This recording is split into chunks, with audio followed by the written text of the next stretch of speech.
Office থেকে বেরিয়ে এসেছি আধ ঘন্টা হলো।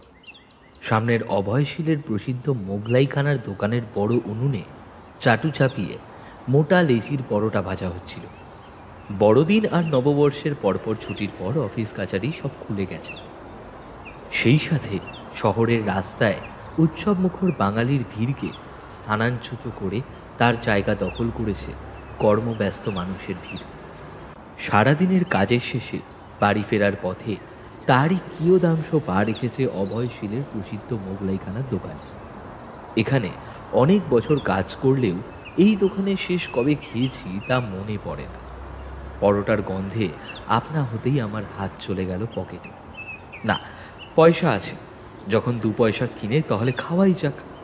যেমন ভাবা ঠিক তেমন কাজ। দোকানে ঢুকে গেলাম। এদের দোকানে কর্মচারীর সংখ্যা বেশি, ফলে ভিড় থাকলেও বেশিক্ষণ অপেক্ষা করতে হলো না। শালপাতার ঠোঙায় গরম পরোটা আর ঘুগনি পেয়ে পেটের খিদেটা যেন আরও দ্বিগুণ হয়ে গেল। সামান্য এই টিফিনটুকুও তৃপ্তির সাথে চব্যচস্য করে খেয়ে দোকানে দাম মিটিয়ে আবার রাস্তায় নামলাম। ততক্ষণে আরেক বিপত্তি। এই পৌষের আকাশে বাদলা ছেয়েছে। এমন শীতে বৃষ্টি হলেই তো মুশকিল, সঙ্গে ছাতাও নেই। আবহাওয়া বড়ই বিচিত্র বস্তু, কখন যে কি হয় তা বলা যায় না। তাড়াতাড়ি পা চালিয়ে ধর্মতলাগামী ট্রামে উঠে পড়লাম।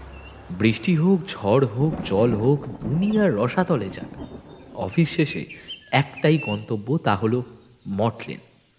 গাড়িতে বসে হাত জোড় করে মনে মনে বললাম, একবার চক্রবর্তী ঠাকুরের বৈঠকখানায় ঢুকে পড়ি, তারপর যা হোক তাই হোক। যাই হোক, প্রার্থনা ঈশ্বর শুনলেন। গন্তব্যে নেমে একটা পাসিং শোয়ের প্যাকেট কিনে সবেমাত্র তারানাথের বাড়ির সাইনবোর্ডের সামনে এসে দাঁড়িয়েছি, বৃষ্টির প্রথম ফোঁটা এসে পড়ল আমার হাতে। তড়িঘড়ি করে ভেতরে ঢুকে গেলাম। বৈঠকখানায় একটা পুরনো চাদর গায়ে দিয়ে বসে বন্ধ জানলার দিকে তাকিয়ে যেন আনমনা হয়ে কিছু একটা ভাবছিল তারানাথ। বিড়ির ধোঁয়া ছড়িয়ে পড়েছে ঘরের বাতাসে। আমার পায়ের শব্দ শুনে ঘুরে তাকিয়ে বললেন, ও, এই তো তুমি এসে গেছো। যাক, ভালোই হয়েছে। তা রাস্তায় জল পেলে নাকি? কাঁধের ব্যাগটা নামিয়ে রেখে বসতে বসতে বললাম, না না, তা পাইনি। এই আপনার বাড়ির সামনে এসেই বৃষ্টিটা শুরু হলো। শীতকালে এমন বৃষ্টি বড়ই বিরক্তিকর। হাতে ধরা বিড়িটা নারকেল মালার ভেতর গুঁজে দিয়ে তারানাথ বলল, সেটা এমন কিছু নয়। তুমি আসছো জেনেই ভাবলাম সময় রদ বদল করে যদি বৃষ্টিটা পিছানো যায়, কিন্তু করতে মন চাইল না। আমি পকেট থেকে পাসিং শোয়ের প্যাকেট বের করতে করতে তারানাথের দিকে তাকালাম। এমন কথা যদিও তারানাথের মুখে নতুন কিছু নয়, আগেও শুনেছি। ভারী ইচ্ছে হলো একবার তারানাথকে বলে দেখি আমার চোখের সামনে বৃষ্টিকে পিছিয়ে দেওয়ার জন্য। তারানাথ বোধহয় মনের কথা বুঝতে পেরে মৃদু হেসে বলল, আগমতন্ত্রের কথা তো আগেও বলেছি তোমাদের, কিন্তু সংকীর্ণ সুবিধার্থে সেসব প্রয়োগে প্রকৃতির বিরুদ্ধে না যাওয়াটাই শ্রেয়। ভালো হোক বা খারাপ, সবটাই ঈশ্বরের দান ভেবে মাথা পেতে নিতে মন্দ কি? হ্যাঁ, আর এই মুহূর্তে ওসব দেখানো সম্ভব নয়। অনেক হিসেব গণনা করতে হবে। যাক, ছাড়ো সেসব। কিশোরীর খবর বলো। কিশোরী সেন আজ দিন চারেক হলো জ্বরে পড়েছে। অফিস যায় না, তবে মঠ লেনের আড্ডাখানায় আসতে চেয়েছিল। তারানাথই ওকে বারণ করেছিল, বলেছিল ঘরে থেকে বিশ্রাম করতে। ঠান্ডায় সন্ধেবেলা বাইরে আসা ঠিক হবে না তার। গল্প শোনার দিন তো আর চলে যাচ্ছে না। আমি এই কদিন একা আসতাম তারানাথের কাছে। গল্প যে আহামরি হতো এমন কিছু নয়। কিশোরীকে ছাড়া আমাদের কারোরই ঠিক ভালো লাগতো না। সেই প্রথম 2 দিন ওর যা খবর নিয়েছিলাম, সত্যি বলতে কাজের চাপে এই 2 দিন আর তার খবর নেওয়া হয়ে ওঠেনি। তারানাথকে কি করে বলি সে কথা। বয়সজ্যেষ্ঠ মানুষ, বন্ধুর শরীর খারাপেও খবর নিয়ে শুনে যদি রাগটা করে বসে, আবার তারানাথের সামনে মিথ্যেও বলতে পারবো না। কি উত্তর দেব ভাবছি, এমন সময় আমার ভাবনায় ছেদ ঘটিয়ে হুড়মুড় করে একজন এসে ঢুকল তারানাথের বাড়ির বৈঠকখানায়। আগন্তুকের এমন অপ্রত্যাশিত আগমনে আমরা চমকে তো উঠলামই। আগন্তুকের মুখ দেখার পর দুজনেরই যার পর নয় বিস্মিত হলাম। ইনি আর কেউ নন, আড্ডাখানার নিত্যদিনের সদস্য এবং আমার প্রিয় বন্ধু শ্রীযুক্ত কিশোরী সেন। বাইরের ছাগল তাড়ানো বৃষ্টি মাথায় করে ৩-৪ দিনের জ্বর ভুগে এভাবে উভ্রান্তের মতো ছুটে এসে সে ঘরে এলো শুধুমাত্র গল্প শোনার আশায়। এ কি তুমি এই ঠান্ডায় বৃষ্টি মাথায় করে এখানে এলে কেন? তোমার শরীর ঠিক আছে? কিশোরী সেন এতটা বোধ হয় অত্যন্ত ব্যস্ততার সাথেই দৌড়ে এসেছিল। সে হাঁপাচ্ছিল। তারানাথ বলল, আচ্ছা আচ্ছা, কথা পরে হবে, আগে তুমি এখানে বসো। ভিজে গেছো তো, দাঁড়াও, চারিকে বলছি গামছার খাবার জল দিতে। কিশোরী সেন বসে পড়ে হাত পা নেড়ে বলল, আরে ঠাকুরমশাই, আপনি ব্যস্ত হবেন না, বসুন বসুন, আমি ঠিক আছি। বৃষ্টিটা এমন কিছু নয়, টিপটাপ করে হচ্ছে, ও ঠিক আছে। একটু ছুটে এসেছি তাই হাঁপিয়ে গেছি, ও কিছু না। এতগুলো কথা একসাথে বলে জোরে জোরে বেশ খানিকটা দম নিল কিশোরী। রসিকতা করার সময় এটা নয়, তাও বলতে বাধ্য হচ্ছি। কথাগুলো বলার সময় কিশোরী এমন ব্যস্ত হয়ে চিংড়ি মাছের মতো হাত পা নাড়ছিল যে আমি অনেক কষ্টে হাসি চেপে রাখলাম। তারানাথ সেসব কথায় ভ্রুক্ষেপ না করে চারিকে গামছা আর জল আনার নির্দেশ দিল। চারি সেগুলো দিয়ে গেলে মাথা হাত মুছে জল খেয়ে একটু থিতু হলো কিশোরী। তারানাথ পাসিং শোয়ের প্যাকেট থেকে একটা সিগারেট বের করে বলল, সিগারেট ধরাচ্ছি, অসুবিধা হলে বলো। তারপর ঝড়র শব্দে দেশলাই জেলে সিগারেটটা ধরিয়ে বললেন, বিভূতিকে এই জিজ্ঞাসাই করছিলাম, তোমার শরীর কেমন আছে এখন? পরিস্থিতি যেমনই হোক, ইয়ার্কি করার স্বভাবটা কিশোরীর কোনো দিনই যাবে না। সে বলল, হ্যাঁ, ডাক্তার দেখিয়েছি বই কি, আপাতত ভালোই আছি। আর না হলে উপায় কি, আপনাকে বলতাম আরেকবার জরাসুরের পুজো করে জ্বর সারিয়ে দিতে। বাজে কথা রাখো তো, তোমার আজ এমন দিনে এইভাবে এখানে আসাটা একদমই ঠিক হয়নি। তবে তুমি নিশ্চয়ই কোনো সমস্যায় পড়েই এসেছো। কিশোরী চোখ গোল গোল করে তারানাথের দিকে তাকালো। ও, আপনি তাহলে বুঝতে পেরে গেছেন? সবটা না বুঝলেও কিছুটা অনুমান করাই যায়। তোমার চোখ মুখ দেখে এটাও মনে হচ্ছে সমস্যাটা তোমার না, তোমার পরিচিত কারো। কি ঠিক তো? কিশোরী শ্রদ্ধাবনত হয়ে হ্যাঁ সূচক মাথা নাড়ল। তারপর বলল, হ্যাঁ, ঠিকই বলেছেন। ঘটনাটা আসলে কি হচ্ছে তা আমি অন্তত চিঠি পড়ে বুঝতে পারিনি। আপনি নিশ্চয়ই এটা বুঝতে পারবেন। আপনার কথাই আমি তাকে বলেছিলাম। আপনার জন্যই আসলে এই চিঠিটা। চিঠির প্রেরককে? কিশোরী পকেট থেকে ভাঁজ করা একটা কাগজ বের করে বলল, আমার এক পিস্তুত দাদা, নাম শঙ্কর, শঙ্কর ঘোষ, থাকে ওই সাকরাইলে, বর্ধিষ্ণু গ্রাম। সমস্যাটা হয়েছে তাদের বাড়িতেই, অনেক দিনে পুরনো সমস্যা। তবে অনেক চেষ্টা করেও এর সমাধান হয়নি। ওদের ইচ্ছা যে তারানাথ ঠাকুর এবার একটা বিহিত করুক। এই নিন, এই চিঠিটা, সবটা খুলে বলা আছে এতে। এই বলে সে হাতের কাগজখানা তারানাথের উদ্দেশ্যে বাড়িয়ে দিল। কাগজটা খুলে তারানাথ মনে মনে পড়তে শুরু করল। লক্ষ্য করছিলাম তার মুখের ভাবটা পরিবর্তন হচ্ছে। চিঠিটা পড়া শেষ হলে গম্ভীর মুখে সেটা আমার দিকে বাড়িয়ে দিল, আর জানলার দিকে তাকিয়ে এক মনে কিছু একটা ভাবতে ভাবতে সিগারেট টানতে লাগলো। আমি সেটা হাতে নিয়ে পড়তে শুরু করলাম। চিঠির বিষয়বস্তু আমি যা বুঝলাম তা মোটামুটি এই রকম। শঙ্কর ঘোষেরা দুই ভাই, শঙ্কর আর তার খুড়তুতো ভাই দিবাকর ঘোষ। দুই ভাই বিবাহিত। শঙ্করের একটি বছর দুয়েকের বাচ্চা ছেলে আছে। দিবাকরের বিয়ে হলো বছর খানেক হয়েছে, আর তার বউকে নিয়েই হলো যত বিপত্তি। ঘটনা শুরু মাস 6 আগে। দিবাকরের স্ত্রী সুরমা একদিন আচমকাই অদ্ভুত ব্যবহার শুরু করে। দিনের বেলা সে স্বাভাবিক থাকলেও রাতে তার আচরণ দেখে কখনোই তাকে স্বাভাবিক মানুষের পর্যায়ে ফেলা যায় না। সন্ধেবেলা সন্ধে দিতে গিয়ে শঙ্করের স্ত্রী ভবানী দেখেন সুরমা নিজের ঘরে আলো বন্ধ করে শুয়ে আছেন। শরীর খারাপ কিনা জিজ্ঞেস করতে গিয়ে ভবানী ঘরের আলো জ্বালিয়ে দেখে সুরমা অবিন্যস্ত শাড়িতে এলোমেলো চুলে বিছানায় চিত হয়ে পড়ে আছে। মাথার সিঁদুর যেন কেউ হাত দিয়ে ঘষে মোছার চেষ্টা করছে। চোখ দুটো যেন ঠিকরে বেরিয়ে আসছে আতঙ্কে। দাঁতে দাঁত কপাটি লেগে সে এক বীভৎস দৃশ্য। চেঁচিয়ে ওঠেন ভবানী। হাত থেকে পড়ে যায় সন্ধ্যা প্রদীপ। তখন বিছানা থেকে অদ্ভুত বিকৃত অবস্থাতেই 4 পে জন্তুর ন্যায় নেমে আসেন সুরমা আর হামাগুড়ি দিয়ে মেঝেতে ঘোরাঘুরি করতে থাকেন। ভবানীর চিৎকার শুনে ঘরে আসেন দিবাকর আর শঙ্কর। সুরমাকে খাটে শোয়ানোর চেষ্টা করতেই তিনি পাগলা কুকুরের ন্যায় তেড়ে আসতে লাগলেন। কোনোভাবে তাকে ধরে রাখা যায়নি। বাধ্য হয়ে স্ত্রীর গালে চড় কষান দিবাকর। সুরমা জ্ঞান হারালে তাকে খাটে শুইয়ে ডাক্তারকে খবর দেওয়া হয়, কিন্তু অনেক কিছু করেও কোনো রোগ ধরা পড়েনি।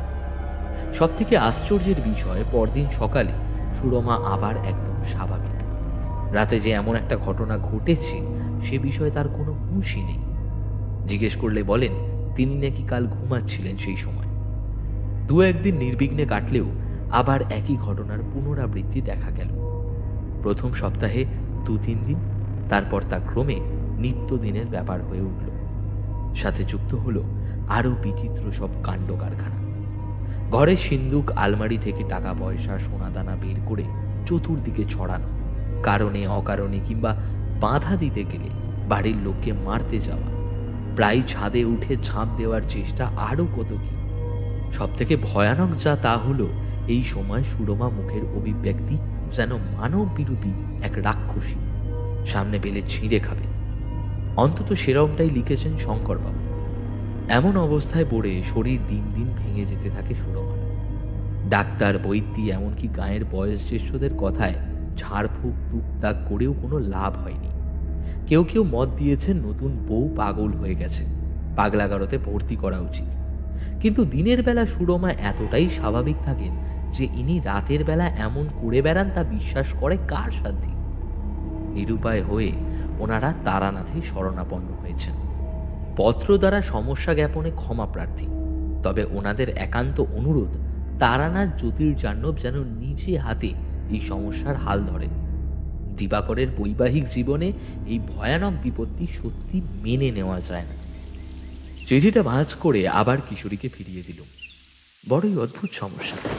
তারানাথ বেশ কয়েকবার ধোঁয়া ছেড়ে কিশোরীকে উদ্দেশ্য করে বলল, তোমার দাদা শঙ্কর যেখানে থাকে ওটাই কি ওদের পৈতৃক ভিটে? হ্যাঁ, নিশ্চয়ই। এই ধরনের সমস্যা কি এই প্রথমবার, নাকি এর আগে, মানে ওর পূর্বপুরুষদের মধ্যেও দেখা গেছে?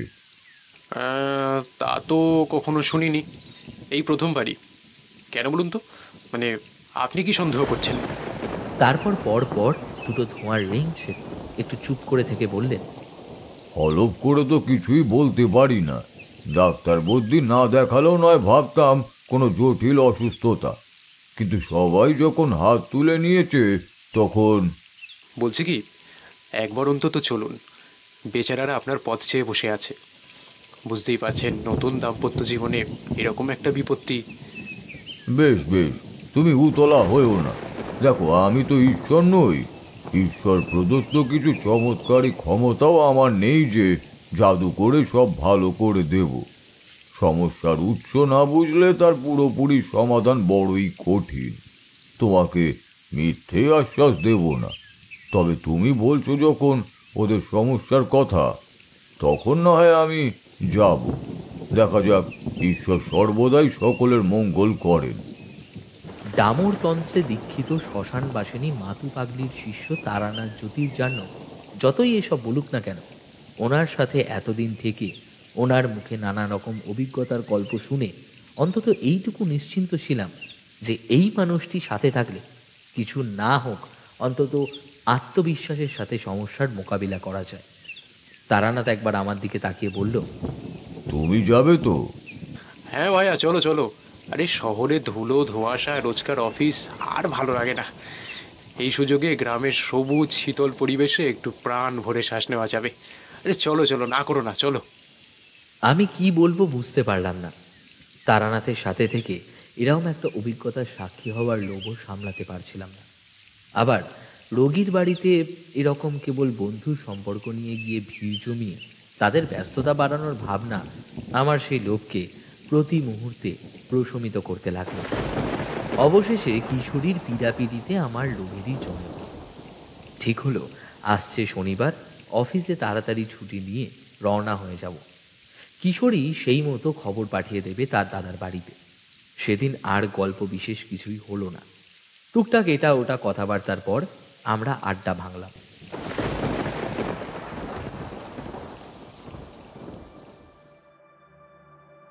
মানুষ ভাবে এক আর হয় আর এক। আমাদের যাওয়ার ঠিক দুদিনের আগে অফিসের বসের কাছে আমার জরুরি ডাক পড়ল। কোম্পানির বড় কর্তাদের সাথে মিটিং আছে, যেতে হবে শিলিগুড়ি। অগত্যা আর কি করা যায়, অফিসের কাজ তো আর ফাঁকি দেওয়া যায় না। কিশোরীদের জানিয়ে দিলাম যেতে পারবো না, আর এই হাড় কাঁপানো ঠান্ডায় আমাকে যেতে হবে শিলিগুড়ি।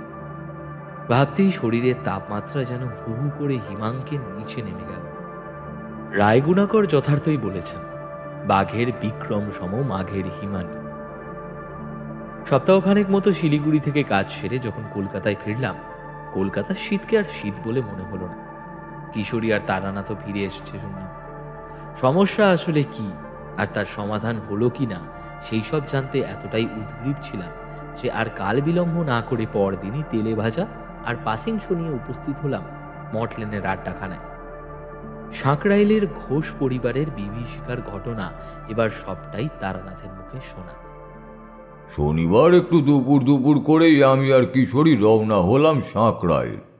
দিন কয়েক থাকতে হবে এই ভেবে প্রয়োজনীয় সব জিনিসই গুছিয়ে নিয়েছিলাম।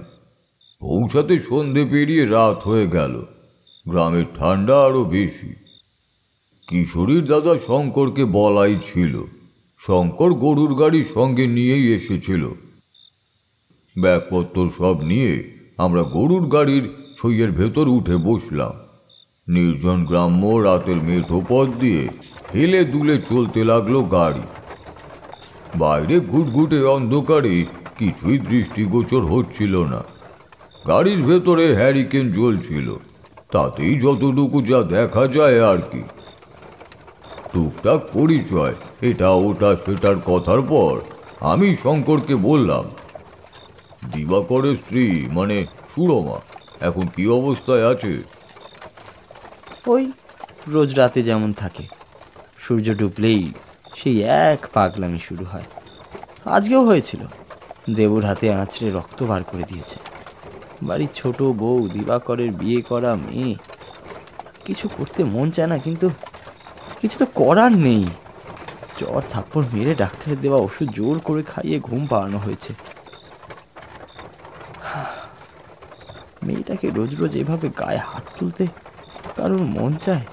আপনি বলুন তো ঠাকুরমশাই, কতদিন এভাবে চলবে আমি জানি না। কিছু বুঝতে পারছি না আমি। শঙ্কর কিছু বুঝতে না পারলেও তার মাথার পেছনে ছইয়ের দেওয়ালে লেগে থাকা চাপ চাপ একটা অপার্থিব অন্ধকার আমাকে সমস্যাটা কিছুটা বুঝতে সাহায্য করছিল। এবার বললাম, কিছু মনে করো না শঙ্কর, কিন্তু একটা কথা জানতে খুবই ইচ্ছে হচ্ছে। মা চিচি, মনে করব কেন? বলুন না, বলুন, কি জানতে চান বলুন। তোমার তো বৌমার পেছনে অনেক কাঠখড় পুড়িয়েছ, ডাক্তার বদ্যি দেখানো, এমনকি ঝাড়ফুঁক করা, সবই। অন্তত সেরকমটাই তুমি চিঠিতে লিখেছিলে। তা সব শেষে তোমাদের আমার কথাই কেন মনে হলো? হ্যাঁ, আমি তো আর ডাক্তার না, আর সেই অর্থে ঝাড়ফুঁক টুকটাকও করি না। আমার ভাই কিশোরীর মুখে আপনার কথা আগেই শুনেছি। দেখুন, কে কি ভাবে তা তো আমি জানি না, তবে আমার মনে হয় কোনো ডাক্তার এসব সারাতে পারবে না। কারণ এটা আসলে কোনো রোগ বলে আমি অন্তত মনে করি না। কি এমন রোগ যা কেবল রাতের বেলাতেই হয়? দিনের বেলায় রোগীর সেই সব নিয়ে কোনো খেয়ালই থাকে না। কেন জানি না, সুরমাকে রাতে দেখলে মনে হয় এটা কেবল সুরমার রক্ত মাংসের শরীর। এতটা হিংস্র মূর্তি কোনো মানুষ ধরতে পারে ভাবা যায় না। রোজ রোজ এই আতঙ্ক বুকে বেঁধে দিন কাটছে। বলতে দ্বিধা নেই, আমি নিজে এইসব অতিলৌকিক পারলৌকিক ব্যাপার বিশ্বাস করি। আর তাছাড়া কি? না মানে সুরমার বিয়ের আগে এমন কোনো রোগ ছিল না। আমি স্পষ্ট বুঝতে পারলাম শঙ্কর কিছু একটা এড়িয়ে গেল। আমিও আর ঘাঁটালাম না, বলার হলে সে নিশ্চয়ই বলতো। বাকি রাস্তাটা এটা ওটা টুকটাক কথা বলেই কেটে গেল। শঙ্করদের বাড়িটা গ্রামের সীমানা থেকে অনেকটাই ভেতরে। গরুর গাড়ি থেকে নেমে মিনিট দুয়েকের হাঁটা পথে আমরা বাড়ির সামনে এলাম। একই শীতের রাত, তার উপর আবার পাগলা কুকুরের মতো মাঝে মাঝে এলোমেলো হিমেল উত্তুরে হাওয়া এসে চাদর জামা ভেদ করে যেন গায়ে কামড় বসিয়ে দিচ্ছে। শঙ্করদের বাড়িটা দেখে বেশ অবস্থাপন্ন মধ্যবিত্ত বলা চলে। দোতলা পাকা বাড়ি, উঠানের চারধার বেড়া দিয়ে ঘেরা, ভেতরে বাঁধানো নলকূপও রয়েছে দেখতে পেলাম। তুলসী তলায় রেখে যাওয়া প্রদীপ এতক্ষণ নিভু নিভু হয়ে জ্বলছিল। আমরা আসতেই দপদপ করে বার দুয়েক জ্বলে উঠে পুরোপুরি নিভে গেল। হাত পা একটু ধুয়ে দোরগড়ায় উঠে শঙ্কর হাঁক দিল, ভবানী, ও ভবানী, এই আমরা এসে গেছি, দরজাটা খোলো। অন্দরমহল থেকে একটা মহিলা কণ্ঠ ভেসে এলো, আসছি আসছি। তারপর খুট করে দরজা খোলার শব্দ হলো। আমরা তিনজনে ভেতরে প্রবেশ করলাম। শঙ্করের বয়স আন্দাজ 40-42 হবে। কি ঠিক বললাম তো কিশোরী? ভবানীকে দেখে যেন এতটাও অল্প বয়সী বলে মনে হলো না। সেটাই স্বাভাবিক। ছোট জায়ের সাথে যেভাবে দিনের পর দিন অলক্ষণে সব কাণ্ড ঘটে চলেছে, তা যে তার ওপর গভীর দুশ্চিন্তার দাগ কাটবে, শরীর মুখেও যে তার প্রভাব পড়বে, এটাই তো স্বাভাবিক। শঙ্করের বাবা মা এবং দিবাকরের বাবা মা সকলেই গত হয়েছেন। ওদের ছোট ছেলেটাকে নিয়ে বাড়িতে সদস্য সংখ্যা 5 জন। আদর্শ গৃহকর্তার মতোই শঙ্কর বলল, এই ভবানী, তুমি আর দেরি করো না। ঠাকুরমশাই কিশোরী অনেক দূর থেকে আসছেন, খাবার দাবারের ব্যবস্থা করো। হ্যাঁ ঠাকুরমশাই, বলছিলাম আপনি তো সাত্ত্বিক ব্রাহ্মণ, সদ্গোপ জাতের হাতের রান্না খেতে মানে অসুবিধা হবে না তো? বারে, অসুবিধা হবে কেন? আমি তো আর টিকিধারী বৈষ্ণব নই। তুমি ওসব নিয়ে একদম চিন্তা করো না। বেশ বেশ, চলুন আপনাদের ঘরটা দেখিয়ে দিই। ওপরে আসুন আমার সাথে। আরে ভাই কিশোরী, ওপরে আয়। দোতলায় একটা বড় ঘর আমাদের জন্য ঠিক করা হয়েছিল। ঘরে ঢুকে জামা কাপড় বদলিয়ে একটু জল খেয়ে বসলাম। কিশোরী বলল, ঠাকুরমশাই, আমি একবার চললুম, দাদা বৌদির সাথে দেখা করে আসি। স্ত্রী ওদের জন্য পিঠে করে পাঠিয়েছে, দিয়ে আসি একবার। আপনি কি থাকবেন নাকি যাবেন আমার সাথে? না, তুমি যাও। শুধু তোমার ছোটদা মানে দিবাকরের ঘরে যাওয়ার আগে আমাকে ডেকে নিও। কিশোরী বেরিয়ে গেল। আমি ঘর থেকে বেরিয়ে সরু বারান্দায় এলাম। গ্রামের দিকে খাসা বাড়িখানা বানিয়েছে শঙ্কর। কিশোরীর থেকেই জেনেছিলাম 2 ভাই কারবার করে, একজন কাঠের আর একজন মশলার। হিমেল আধারে ঢাকা গ্রামটার দিকে তাকিয়েই রইলাম। বিদ্যুতের ব্যবস্থা এই বাড়িতে থাকলেও গ্রামের অন্য সব বাড়িতে নেই। কাছে দূরে জ্বলতে থাকা প্রদীপ বা হ্যারিকেনের আলোগুলো যেন অন্ধকারের মাটিতে খসে পড়া তারা বলেই মনে হচ্ছে। হিমেল হাওয়া কাঁপিয়ে দিয়ে যাচ্ছে শরীরটা। চাদরটা ভালো করে জড়িয়ে নিলাম, কিন্তু তাও ওখান থেকে সরে আসতে পারলাম না। কিসের একটা টানে যেন দূরে অন্ধকারের দিকে তাকিয়ে দাঁড়িয়ে থাকলাম।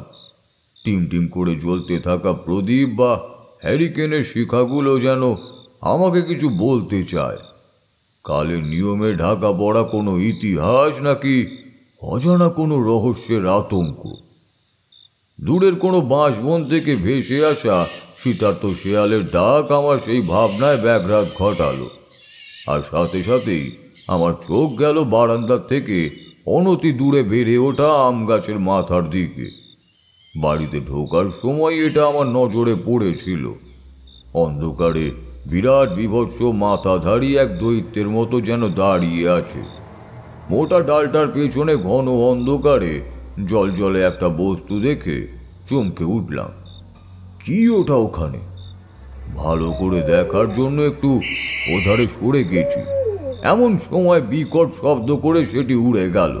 পেঁচা গাছের ডালের আড়ালে থাকায় ওর একটা হলুদ চোখই দেখা যাচ্ছিল। আর 5 জনের কাছে ব্যাপারটা সাধারণ হলেও ততক্ষণে বাতাসে পোড়া আতপ চাল আর কিছুর একটা গন্ধ আমার মনকে যেন একটু ভারী করে তুলেছে। এ তো মোটেই ভালো লক্ষণ নয়। গৃহস্থের বাড়ি, মনে মনে একবার ইষ্টমন্ত্র জপ করলাম। পেছন থেকে কিশোরীর ডাক শোনা গেল। ও ঠাকুর, আরে ওখানে কি করছেন ঠান্ডায়? আসুন আসুন, ছোটদার ঘরে যাই, চলুন। শঙ্কর আমাদের খাওয়ার কথা বলছিল, কিন্তু আমি বাধা দিয়ে বললাম, আগে সুরমাকে একবার দেখে আসি, তারপর না হয় একসাথে সকলে বসা যাবে। নিচতলায় একটা ঘরে আমরা দুজনে গেলাম। ঘরে ঢুকতে যাব এমন সময় সেই গন্ধটা আরো জোরালো ভাবে আমার নাকে এলো। এভাবে ঢোকাটা ঠিক হবে না। শঙ্কর আমাদের সাথেই ছিল। তাকে বললাম, দিবাকর ভেতরে আছে তো? তাকে একবার বাইরে ডাকো। শঙ্করের ডাকে দিবাকর বাইরে এলো। উস্কো খুস্কো চুল, মুখে প্রায় মাসখানেকের না কামানো বড় দাড়ি, চোখে মুখে দুশ্চিন্তা ও অনিদ্রার ছাপ স্পষ্ট। আমাকে দেখেই সে হাত জোর করে নমস্কার করল। তার সাথে পরিচয় করে বললাম, আচ্ছা দিবাকর, ঠিক কবে থেকে এসব শুরু হয়েছে বলো তো? তা মাস 6 হবে। প্রথমটা সপ্তাহে 2-3 দিন হতো, ইদানিং সেটা রোজকারের ঘটনা হয়ে দাঁড়িয়েছে। কেবল রাত হলেই এসব পাগলামো শুরু হয়। দিনের বেলা একদম স্বাভাবিক, কিছু মনে থাকে না। ওটাই তো অবাক করছে ঠাকুরমশাই। আপনি নিজেই দেখবেন, কাল সকালে ও কত সুস্থ। ডাক্তার দেখানোর কথা বললেই বলে আমার তো কিছুই হয়নি, খামোকা কেন তোমরা এসব করছো কে জানে। ও আরও বলে সন্ধ্যার পর নাকি রোজই ওর ঘুম পায়, অথচ ঠিক তখনই শুরু হয় ওর দৌরাত্ম্য। মেরে ধরে তবে শান্ত করতে হয়। বুঝতেই পারছেন, বছরখানেক হয়েছে বিয়ে হয়েছে, তার মধ্যেই নতুন বইয়ের গায়ে এভাবে হাত তুলতে হচ্ছে। রোজকারের এই অশান্তি আর ভালো লাগছে না।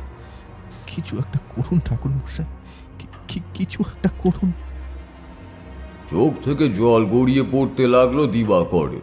তার কাঁধে হাত রেখে তাকে আশ্বস্ত করে বললাম, দমে যেও না, শক্ত হও। তোমাকেই এখন সুরমার পাশে থাকতে হবে। আমি এসেছি যখন, দেখছি কি করা যায়। কিছু একটা বিহিত তো করেই যাব। ওদের 3 জনকে বাইরে দাঁড় করিয়ে রেখে আমি ঘরে ঢুকলাম। ঢুকতেই অনুভব করলাম একটা অদৃশ্য বাঁধা মাকড়সার জালের মতো কোনো একটা জিনিস যেন গোটা ঘরটাকে বহির্জগৎ থেকে আলাদা করে রেখেছে। সেই প্রভাব কাটিয়ে একদম নিঃশেষ করে দেওয়ার ক্ষমতা আমার ছিল, কিন্তু তখনই তা করলাম না। আমাকে বুঝতে হবে সুরমার এই অবস্থার পেছনে আসলে দায় কি। অদৃশ্য মায়াজাল ভেদ করে আমি ঘরে ঢুকে আলো জ্বালালাম। খাটে শুয়ে বছর 30-এর এক বিবাহিত স্ত্রী। বয়স তো কিশোরীর মুখে শোনা, না হলে ওই দেহ দেখে অনুমান করে কার সাধ্যি। বিগত 6 মাস ধরে রোজকার এই অলৌকিক ধাক্কাটা খেতে খেতে মেয়েটার শরীর যে একদম ভেঙে গেছে তার বলার অপেক্ষা রাখে না। ঠোঁটের এক কোণ দিয়ে গড়িয়ে শুকিয়ে আসা রক্তের একটু দাগ দেখে ভারী মায়া হলো। আহারে, কতটুকুই বা বয়স! বালিশের একধার দিয়ে লুটিয়ে পড়া এলোমেলো অবিনষ্ট কেশ রাশি, ঘষে উঠে আসা সিঁদুর এই শান্ত নিদ্রার পূর্বের হাহাকার আর বিভীষিকার আভাস দিচ্ছিল। পিতৃস্নেহে হাত বুলিয়ে দিলাম তার মাথায়। মধুসুন্দরী দেবী আমাকে কিছু ক্ষমতা দিয়েছিলেন, তা তো তোমাদের বলেইছি। সেই ক্ষমতার বলেই সুরমার বন্ধ চোখের পাতার ওপর চোখ রাখতেই আমি যা দেখতে পেলাম তাতে উত্তেজনায় আমার গায়ের লোম খাড়া হয়ে উঠল। বন্ধ চোখের দিকে তাকাতেই বায়োস্কোপের মতো চোখের সামনে ভেসে উঠল এক বিভৎস মহিলার মূর্তি। আগুনে লেলিহান শিখায় জ্বলছে সেই মুখ, আর পৈশাচিক কণ্ঠে রাগে গর্জন করে বলছে, পারবি না, পারবি না, কেউ কিচ্ছু করতে পারবি না। প্রতিশোধ আমি নেবই, প্রতিশোধের আগুনে পুড়বে সবাই, সবাই।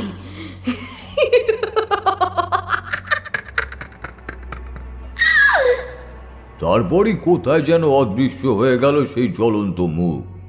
সব চুপচাপ। শঙ্কর ভুল কিছু বলেনি।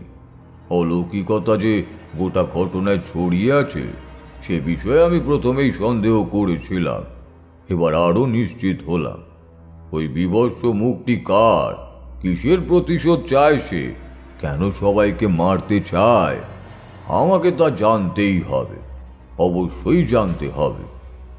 ঘর থেকে বেরিয়ে এসে দিবাকরকে বললাম, বৌমার বাপের বাড়িতে খবর দিয়েছ নিশ্চয়ই? দিয়েছি, তবে ওনারা মনে করছেন সুরমার জটিল কোনো রোগ হয়েছে, ওকে শহরে আরও বড় ডাক্তারের কাছে দেখানো দরকার।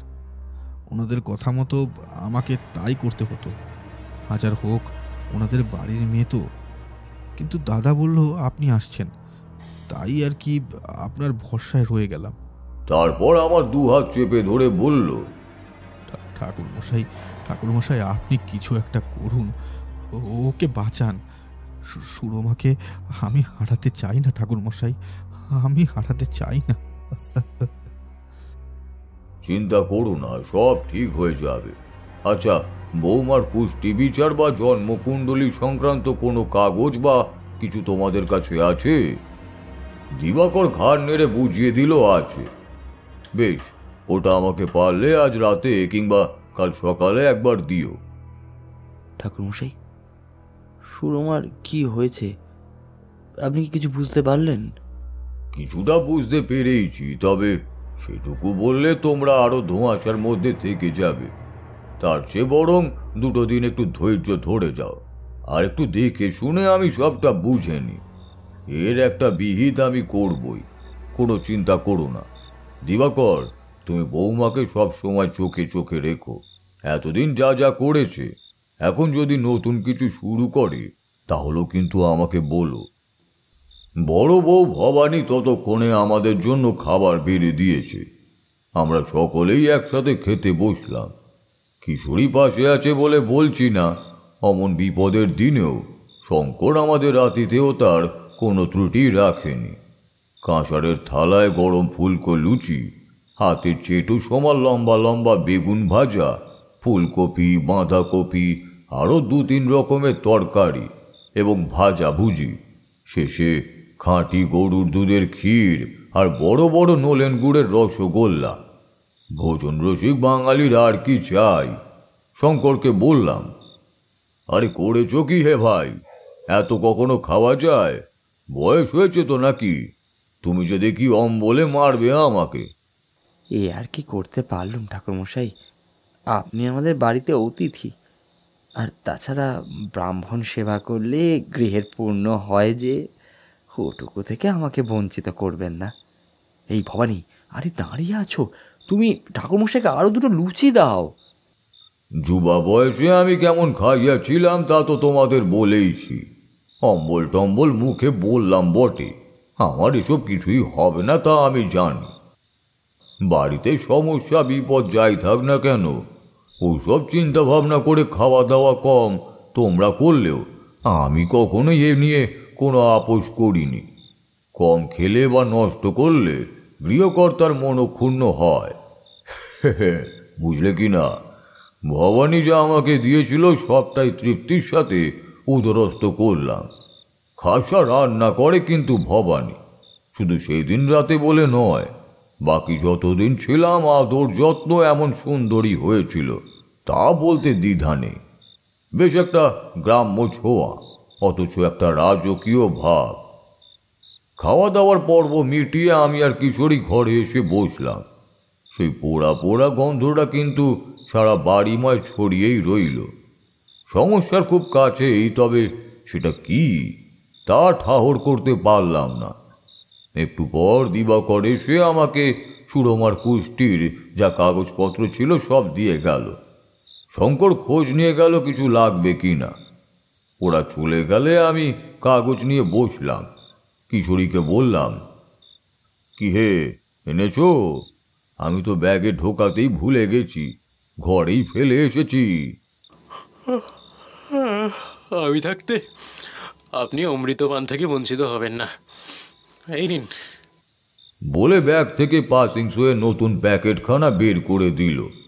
খাসা সঙ্গী আমার। কিশোরী আমার পাশেই বিছানায় শুয়ে পড়ল। মিনিট খানেকের মধ্যেই ওর নাসিকা গর্জন শুরু হলো। ধূমপান শেষ করে আমি বসলাম কুষ্টির সব কাগজপত্র নিয়ে। আসলে আমি ভেবেছিলাম কিছু একটা রহস্য লুকিয়ে আছে সুরমার বাপের বাড়ির ইতিহাসে। হয়তো ওর জন্মলগ্নে সে কথারই উল্লেখ রয়েছে, কিন্তু আমার ধারণা মিথ্যে প্রমাণিত হলো। সুরমার কুষ্টি স্বাভাবিক, কোনো সমস্যা হওয়ার কথা নয়। অন্তত এরকম সমস্যা তো একদমই নয়। ব্যাপারটা যতটা সহজ ভাবছিলাম ততটা সহজ নয়। কাগজপত্র সব পাশের টেবিলে রেখে আলো নিভিয়ে শুয়ে পড়লাম। ব্যাপারটা নিয়ে কতক্ষণ ভাবছিলাম তা খেয়াল নেই, ঘুমও এসে গিয়েছিল। হঠাৎ একটা চিরপরিচিত মন মাতানো সুগন্ধে একটা শিহরণ খেলে গেল সারা শরীরে। ইনি আর কেউ নন, স্বয়ং মধুসুন্দরী দেবী। আমি কিছু বলার আগেই আমাকে অবাক করে দেবীর হৃদয়গ্রাহী কণ্ঠস্বর ভেসে এলো। কি ভাবছো তারানাথ? ধ্বংসের আগুন যে ভস্যের ভিতরেই লুকোনো থাকে, একটু খুঁজে দেখো তারানাথ।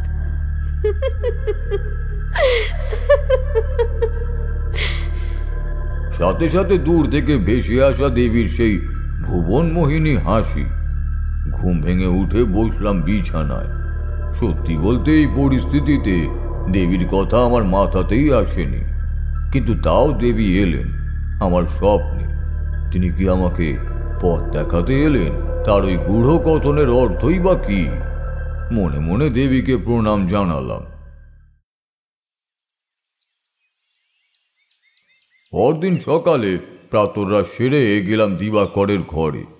সুরমা দুর্বল শরীরে বালিশে হেলান দিয়ে বিছানায় বসেছিল। পাশে বসেছিল দিবাকর, তাকে খাইয়ে দিচ্ছে। আর সুরমাকে অনেকটাই স্বাভাবিক লাগছে।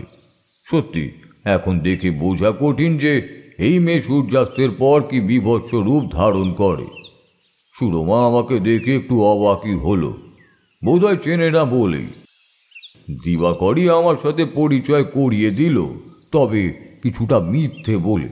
দিবাকর বলল, কিছু না, আসলে তোমার শরীরটা একটু খারাপ তো, তাই দাদা ঠিক করেছেন তোমার মঙ্গল কামনায় বাড়িতে সত্যনারায়ণ পুজো করবেন। তাই আর কি ঠাকুরমশাই এসেছেন পুরোহিত স্বরূপ আর কি।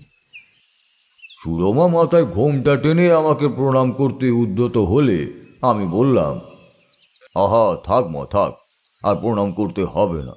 তুমি এত ব্যস্ত হয়েও না, বিশ্রাম করো মা, বিশ্রাম করো। আমি আশীর্বাদ করছি তুমি একদম সুস্থ হয়ে যাবে, কোনো চিন্তা নেই। দেখলাম শেষের কথাগুলোতে সুরমার মনটা কিরকম ভারী হয়ে এলো। সে যেন একটু আনমনা হয়ে ধীরে ধীরে বলল, জানেন ঠাকুরমশাই, ওরা বলে রাতে নাকি আমি কি সব পাগলামো করি। বিশ্বাস করুন, সন্ধে হলেই আমার এত ঘুম পায়, আমি আর জেগে থাকতে পারি না। দিদিভাইকেও আমি বলেছি সে কথা। আমার সামনে ওরা হয়তো কিছু বলে না, তবে আমি বুঝি ওরা আমার কথা বিশ্বাস করছে না।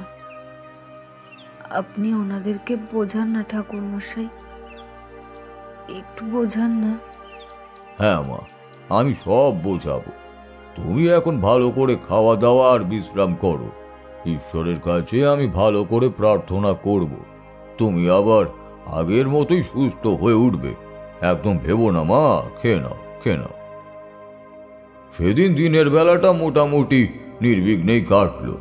কিশোরী তার দাদাদের সাথে বাইরে গিয়েছিল ব্যবসার হাল হকিকত ইত্যাদি দেখতে। আমি যাইনি, ঘরেই ছিলাম। একা থাকতে অবশ্য ভালোও লাগছিল না। উদ্দেশ্যহীনভাবে বাড়িটা ঘুরে বেড়াতে লাগলাম। অনেক দিনের একঘেয়ে ধুলো ধোঁয়াশায় ভরা শহুরে জীবন কাটানোর পর এই গ্রাম্য প্রকৃতি বেশ সুন্দরই লাগছিল। হঠাৎ বাড়ির দোতলার বারান্দায় আমরা যে ঘরে থাকতাম তার ঠিক উল্টো দিকের একটা ঘরের সামনে এসে দাঁড়ালাম। ঘরটা বাইরে থেকে তালা বন্ধ। দেখে মনে হয় অনেক অনেক বছর ধরে এইভাবেই বন্ধ হয়ে পড়ে আছে। দরজায় ফাঁক ফোকরে ধুলো ঝুল সব জমেছে। গৃহস্থের বাড়িতে এরকম ঘর অব্যবহৃত তালা বন্ধ পড়ে থাকতেই পারে, এতে এমন কিছু অবাক হওয়ার নেই। আমিও হতাম না যদি না ঠিক সেই মুহূর্তে ওইখানে ওই ঘরের সামনের বাতাসে সেই পোড়া গন্ধটা পেতাম। চমকে উঠলাম।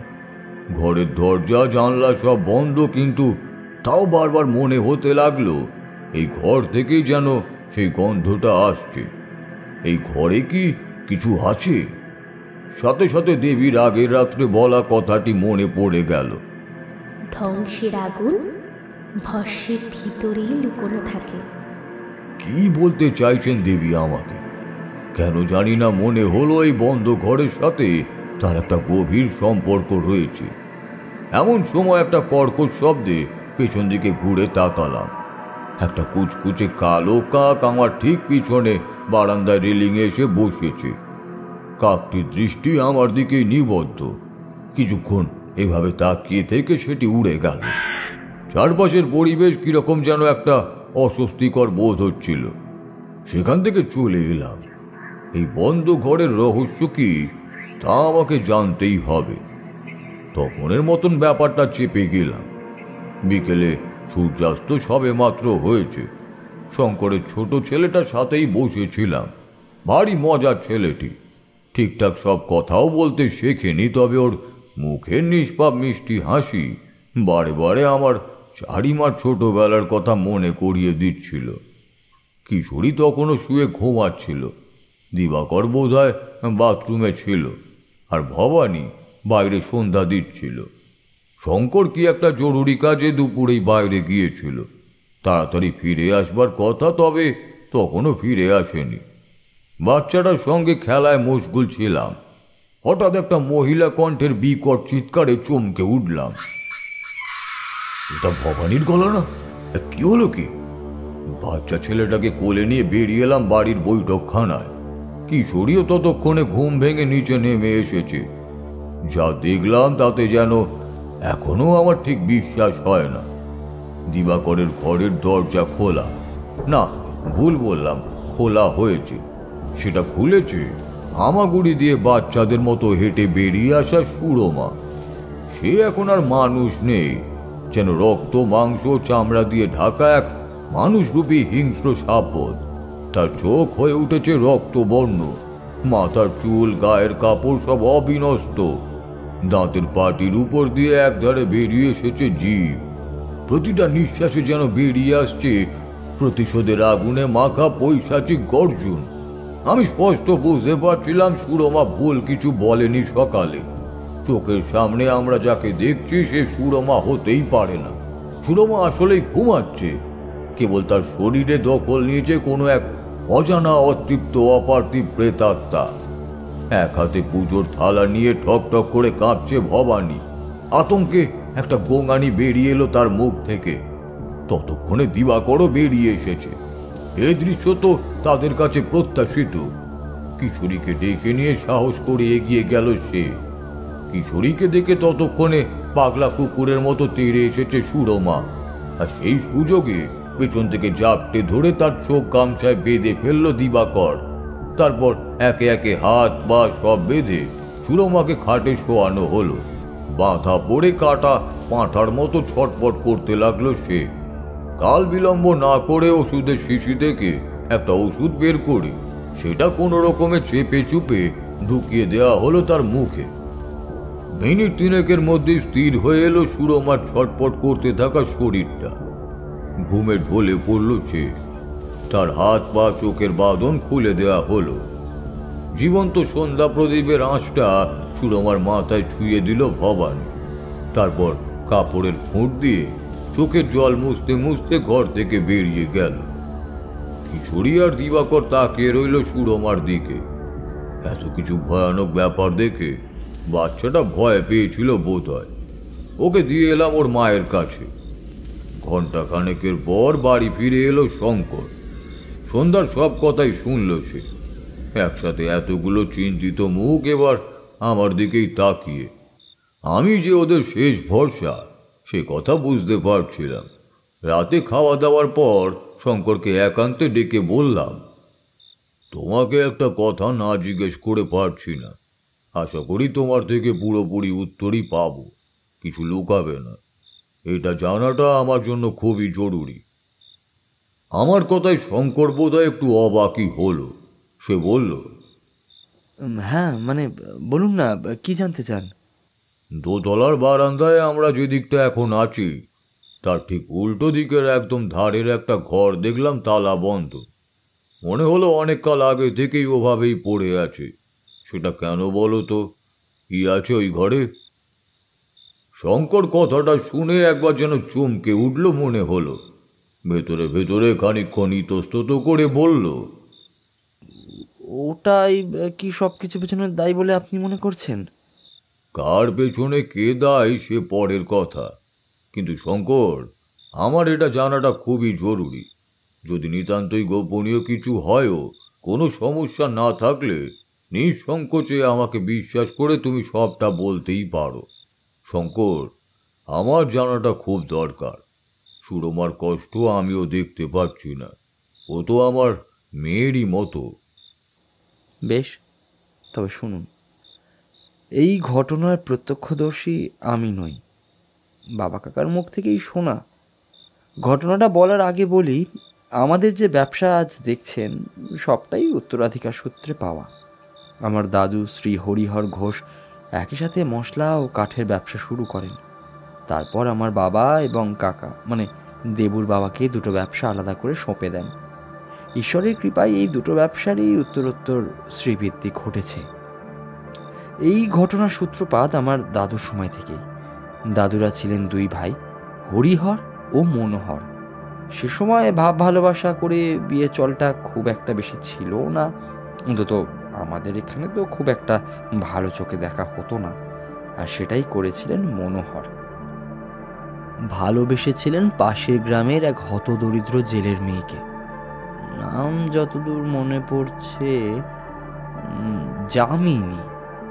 স্বাভাবিকভাবেই গোপনে প্রেম হলেও তার গোপনে থাকেনি। দাদুর বাবার এই গ্রামে বেশ সুনাম ছিল। বলা বাহুল্য, বংশ পরম্পরায় আমাদের বাড়ির আলাদা করে এই গ্রামে একটা নাম আছে এখনো। দাদুর বাবা কখনোই চাননি তার ছোট ছেলে এমন ঘরের কাউকে ভালোবেসে বিয়ে করে আনুক, কিন্তু মনোহর কারোর কথা কানে তুললেন না। বিয়ে করে ঘরে তুললেন জেলের মেয়ে যামিনীকে। হতদরিদ্র ঘরের মেয়ে, ভালোবাসা করে বিয়ে। মেয়ের বাড়ি থেকে তাই বিয়ের পণ হিসাবে কিছুই আসেনি। তাই বাড়িতে এসেই যামিনী পড়লেন শাশুড়ির আক্রোশের মুখে। দাদুর বাবা বিয়েটাকে মেনে না নিলেও যে যামিনীকে মনে মনে একদম মেনে নেননি তা কিন্তু নয়, সেটা কৃতিত্ব যামিনীরই। ঘরকন্যার গুণে শ্বশুর বাড়িকে সুন্দর করে সাজিয়ে তুলতে চেয়েছিলেন তিনি। সকলের সেবায় প্রয়োজনে তিনি সবসময় এগিয়ে আসতেন। কিন্তু নাম, মান সম্মান বড়ই আত্মতুষ্টির জিনিস ঠাকুরমশাই। একবার যে নাম হয়েছে এই গ্রামে, তা হয়তো এই জেলেনির জন্য একদিন খারাপ হবে, এই ভয়টা সকলের মনে সব সময় কাজ করত। এসবের কারণ আবার বিয়েতে পণ না পাওয়ার ক্ষোভ। এই দুইয়ের দোহাই দিয়ে যামিনীর ওপর বাড়তে লাগলো তার শাশুড়ির নিত্য নৈমিত্তিক অত্যাচার। দিনের বেলায় বাড়ি বেটা ছেলেরা না থাকলে অযথা কথা শোনানো, গালিগালাজ করা ইত্যাদি তো চলতই। ক্রমে মুখ চলার পাশাপাশি হাতও চলতে শুরু করলো। বলতে কোনো দ্বিধা নেই ঠাকুরমশাই, পণ না পেলে মেয়ে পক্ষের বাড়ির ওপর একটা চাপা ক্ষোভ তো থাকেই, কিন্তু আমার দাদুর মা সেটা নিয়ে বড্ড বেশি অত্যাচার করতেন যামিনীর ওপর। মারধর, গায়ে গরম জল ঢালা, গরম খুন্তির ছ্যাঁকা দেওয়া, সব রকমের অকথ্য অত্যাচার। নিচু জাতের মেয়ে হলেও যামিনী কখনোই এর প্রতিবাদ করেননি, মুখ বুজে সবটাই মেনে নিয়েছিলেন। কিন্তু মনোহর ব্যাপারটা ধীরে ধীরে বুঝতে শুরু করেন এবং যামিনীকে সব কিছু বলতে বাধ্য করেন। মনোহর জানতেন এইসব নিয়ে বাড়িতে ঝামেলা করে লাভ নেই, কারণ সবাই তার স্ত্রীর বিরুদ্ধে। তিনি সিদ্ধান্ত নেন বউকে নিয়ে বাড়ি ছাড়ার। কোনোভাবে যামিনীর শাশুড়ির কানে সে কথাটা যায় এবং এর প্রভাব যে দ্বিগুণ হয়ে যামিনীর ওপরই পড়বে তা অনুমান করাই যায়। মারধর গালিগালাজের পাশাপাশি যামিনীর বাপ মা পরিবার নিয়েও হয়তো 10টা কথা শুনিয়েছিলেন তিনি। যামিনীর সহ্য ক্ষমতা আর টিকে থাকেনি। অপমানে যন্ত্রণায় দিনের পর দিন শোষিত, নিপীড়িত, বঞ্চিত হয়ে ধীবরের ঝি গলায় বিষ ঢালেন। যে ঘরটা আপনি বন্ধ দেখছেন ওটাই ছিল মনোহর আর যামিনীর ঘর। ওই ঘরেই যামিনী আত্মহত্যা করেছিলেন। এই ঘটনার পর মনোহর পাগল হয়ে যান এবং বাড়ি থেকে বেপাত্তা হয়ে যান। যামিনী মরলেও মুক্তি পায়নি তার অতৃপ্ত আত্মা। জীবদ্দশায় তার উপর হওয়া অন্যায় অত্যাচারের প্রতিশোধ নিতে ঘুরে বেড়াতে থাকে এই বাড়ি জুড়ে। শোনা যায় আমাদের বাড়ির কুলপুরোহিত কোনো এক কাপালিকের সাহায্যে নাকি যামিনীকে বেঁধে রাখেন ওই তালাবন্ধ ঘরের মধ্যে। সেদিন থেকে নাকি আজও ওভাবেই ওই ঘরে আটকে আছে যামিনীর অতৃপ্ত আত্মা। এই বাড়ি অনেককাল আগেই তৈরি, শুধু কালের নিরিখে মেরামত করা হয়েছে মাত্র। ওই ঘর সেদিন থেকে ওইভাবেই বন্ধ আছে। কেউ খোলার বা ভেঙে ফেলার সাহস করেনি কোনোদিন। সত্যি বলতে আমি আমার এতদিনের জীবনে কখনো এর জন্য কোনো ভূতের উপদ্রব দেখিও নি, তাই সেভাবে ওই ঘরের প্রতি ভয়টা জাগিনি। তবে আমাদের বাড়িতে একটাই নিয়ম চলে আসছে, সেটা হলো ওই ঘর কখনো না খোলার। এতটা বলার পর একটু থামলো শঙ্কর। একটু চুপ করে আবার সে বলল, জানেন ঠাকুরমশাই, আমি মানুষ হিসাবে কখনোই এই দুর্ব্যবহার সমর্থন করি না, কিন্তু অতীতকে তো আর পরিবর্তন করা যায় না। বাড়ির নাম খারাপ হবে সেই ভেবে এ কথা কোনোদিন কাউকে বলিনি।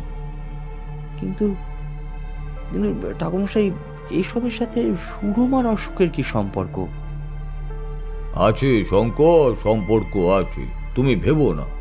বিশ্বাস করে বলছো যখন, তুমি আমি এই বাড়ির লোক ছাড়া এই গ্রামের কোনো লোক এসব জানতেও পারবে না। তবে তোমাকে একটা কথা বলি, এটা আপাত দৃষ্টিতে আমার অনুমান বলে মনে হলেও আমি নিশ্চিত এটাই ঘটেছে। এই ঘরের চাবি কি তোমার কাছে থাকে? হ্যাঁ, মানে কি হয়েছে বলুন তো ঠাকুরমশাই? কোনোভাবে সেই চাবি হয়তো সুরমার কাছে এসেছে এবং সে কৌতূহলবশত ওই ঘরের দরজা একবার খুলেছিল, পরে আবার বন্ধ করে দিলেও ততক্ষণে বন্ধ ঘরে এত বছর ধরে বন্দি যামিনীর আত্মা মুক্তি পেয়েছে এবং রোজ সন্ধ্যায় সেই ভর করে সুরমার শরীরে। চমকে উঠল শঙ্কর, কাঁপা কাঁপা গলায় বলল, কি বলছেন ঠাকুরমশাই? তাহলে তাহলে এই থেকে বাঁচার উপায়? উপায় তো আছে, তবে সেটা বলবে যামিনী নিজে।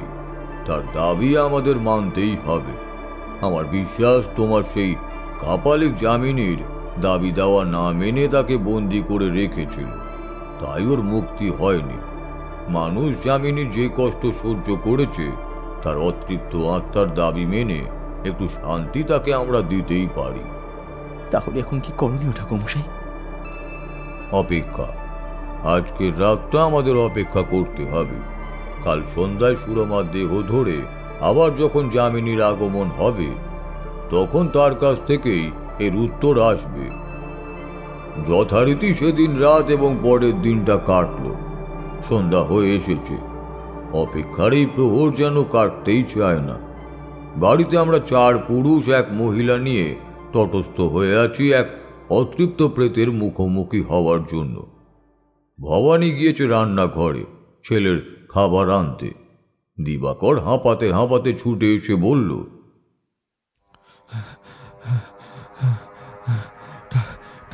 ঠাকুরমশাই, ঠাকুরমশাই, সুরমা ঘরের দরজা ভেতর থেকে বন্ধ করে দিয়েছে। কিশোরী, দিবাকর আর শঙ্কর, তোমরা প্রস্তুত থেকো। আমার মুখের কথা শেষ না হতেই ভবানীর গলার চিৎকার শোনা গেল, ও বাবা গো, কোথায় তোমরা? আমরা একসাথে সবাই বেরিয়ে এলাম। সুরমার ঘরের দরজা খোলা। ঘরের সামনে যেতেই ভয়ঙ্কর দৃশ্য। ঘরের আলমারি, সিন্দুক সবই খোলা। লন্ড ভন্ড মেঝেতে ছড়িয়ে পড়ে রয়েছে টাকা পয়সা, গয়নাগাটি। সেসবের দিকে তাকিয়ে রাগে ফুসছে সুরমারূপী যামিনীর প্রেত, চোখ রক্তবর্ণ। এবার সে আমাদের দিকে তাকালো, আর সাথে সাথেই হিংস্র সাপদের ন্যায় ধেয়ে এলো আমাদেরই দিকে। ভয়ে চিৎকার করে উঠল ভবানী। আমার হাতে ধরা বাটিতে আগে থেকেই রাখা ছিল হলুদ পোড়া। সব ব্যবস্থা করেই রেখেছিলাম। সামনে মেঝেতে একটু ছড়িয়ে দিতেই তার গন্ধে চিৎকার করে পেছনে সরে গেল সেই প্রেত। বাকিদের বাইরেই দাঁড়াতে বলে আমি এক মুঠো পোড়া হলুদ নিয়ে ভেতরে ঢুকলাম। সুরমা তখন দেওয়ালের এক ধারে সিটিয়ে গেছে, তবে সে কিন্তু রাগে ফুঁসছে, শুধু সামনে আসতে পারছে না, কারণ হলুদ পুড়লে যে আত্মাও ভয় পায়। আমি হাতের মুঠোয় হলুদ পোড়া চেপে ধরে তার সামনে একটু তফাৎ রেখে দাঁড়িয়ে একটু ভারী গলায় বললাম, আমার দিকে দেখো, আমি তোমার কোনো ক্ষতি করব না। আগে বলো কে তুমি? সুরমার আগে গর্জন করে উঠল। কি একটা অদৃশ্য বন্ধন তাকে যেন বেঁধে রেখেছে। সে ছটফট করতে লাগলো। আমি আবারও বললাম, বলো বলো কে তুমি? আগে বলো তুমি কে? আমি আমি যামিনী, এই বাড়ির বউ। কি চাও তুমি? কেন এসেছো সুরমার শরীরে? আমি আমি মুক্তি চাই, মুক্তি।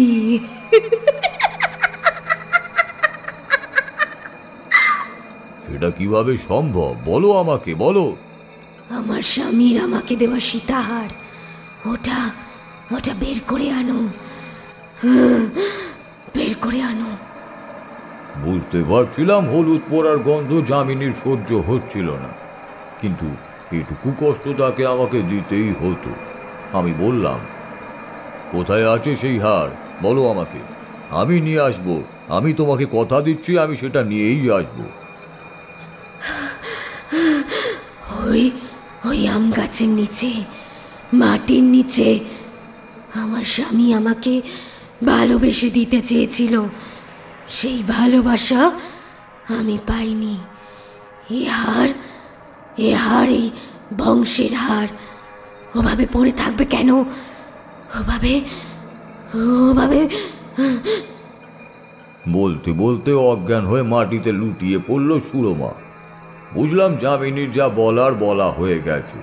সে সুরমার শরীর ছেড়ে বেরিয়েও গেছে। দিবাকরদের বললাম মেয়েটাকে বিছানায় শোয়াতে। আমার যা জানার ছিল জানা হয়ে গেছে। এতক্ষণ বলার পর তারানাথ একটু থামল। সামনে রাখা পাসিং শোয়ের প্যাকেট থেকে আরেকটা সিগারেট ধরিয়ে ধোঁয়া ছাড়তে লাগলো। আমি কিশোরীর মুখ দেখেই বুঝলাম ওর নিজে এইসব চাক্ষুষ করেও এখনও সবটা ওর কাছে বায়োস্কোপের মতো লাগছে। বিস্ময়ের ঘোরটা এখনও ওর পুরোপুরি কাটেনি। তারানাথকে চেপে ধরলাম। এরপর কি হলো? তারানাথ ধোঁয়া ছেড়ে শান্তভাবে বলল, আর কি, আম গাছের গোড়ায় মাটি খুঁড়ে বাক্সে রাখা সোনার সীতাহার বেরিয়ে এলো। নিজের স্ত্রীকে ভালোবেসে দিতে চেয়েছিলেন মনোহর, কিন্তু কোনো কারণবশত পারেননি। স্বামীর ভালোবাসায় জড়ানো ওই হাড়ের মায়া কাটাতে পারছিল না যামিনী। তার তালাবন্ধ ঘর খোলা হলো, সব পরিষ্কারও করা হলো। যামিনীর আত্মার শান্তি কামনা করে সেই ঘরে সস্তয়ন ক্রিয়া যা কিছু আছে করে এলাম। শঙ্করকে বললাম এ ঘর এখন সাপ মুক্ত, তারা ব্যবহার করতেই পারে। যামিনীর আত্মার মুক্তি হয়েছে। আর ওই হারটা কি করলে? যামিনী নিজেই বলেছে ওটা বংশের হার। বংশের হার বংশের যত্নে থাকবে। এবার থেকে বংশ পরম্পরায় নতুন বউকে ওই হার দিয়ে মুখ দেখা হবে। এটাই ছিল যামিনীর অতৃপ্ত প্রেতের ইচ্ছা। সে অপমানে মার খেয়ে খেয়ে মরলেও সংসারটাকে বড্ড ভালোবাসত। তাই তো সুরমার শরীরে থেকেও সে পরিবারের কারোর কোনো ক্ষতি করেনি, শুধু তার ইচ্ছেটুকু বোঝাতে চেয়েছিল। যামিনী প্রকৃতই ও বাড়ির যোগ্য বউ। তার শাশুড়ি যে কেন সে কথা বোঝেনি। সংসার সুখের হয় রমণীর গুণে। বুঝলে কি না?